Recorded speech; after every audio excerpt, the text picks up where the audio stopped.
We're happy to welcome you on our online course from QuickSnowTeach. In this video, we'll explain the app navigation, how the course is structured, and tips how to use it. How to online course is structured. The course has next modules. Module 1, start here, how to use this set of exercises. This module has 2 videos. Video 1, how to use the set of exercises and the app. This is an instruction on how to use the exercises and the app. Video 2, secrets of effective writing, physics, techniques, and your development. In this video, we'll talk about what we mean under mistake, how to identify your own mistakes, the goals of effective writing, and the physical forces that act on a writer. Module 2, self-analysis, mistakes analysis. In this module, there are 5 videos about common mistakes. We explain why these are mistakes from the point of view of biomechanics and physics. You should watch videos from these 2 modules at home before you go to the slope to practice. Next are 5 modules. Each focuses on one mistake. In each module, there are video lessons with exercises to work on your body position, turning technique, and snowboard control to fix that specific mistake. You should work on each mistake. Start with the first one and do the exercises in that module, then move on to the next. We've added a dedicated module specifically for beginners.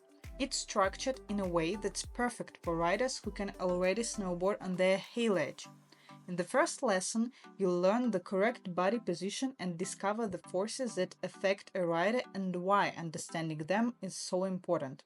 In the following lessons, you'll focus on proper turning techniques and how to engage your lower body while riding. The final videos teach you how to maintain the correct body position. So, we figure out the online course structure. Now, let's move on tips how to use it effectively. Tips to online course. First, watch videos at home. Carefully watch modules 1 and 2. They cover mistake analysis and show examples with our students. Then, watch the videos in the next modules about mistakes also at home. This way, you'll know what to do ahead of time and won't waste extra time on the slope. If you can, record yourself while riding. Compare your video with those of our students to see what mistakes you might have. Start your day on the slope with a warm-up run to get your body ready to the exercises. Let's start training. Find a wide and uncrowded slope. Before you start, or while you're on a lift, you refresh your memory by watching the exercises you're going to practice.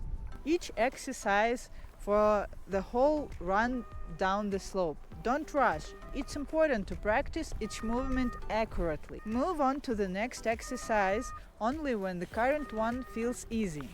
Do 3 exercises in one day.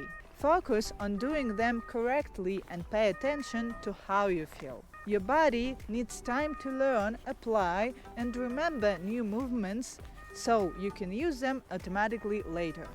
After the exercises, do at least one free run without any exercises.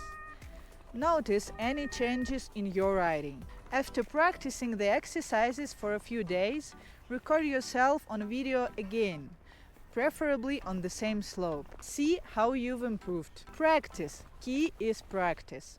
Try to ride more often so you don't forget what you've learned. The more you practice, the better you'll ride. It happens. It's a normal part of how your body learns. Any rider can have setbacks in their skills. See you on the slopes. Ride smarter, not harder.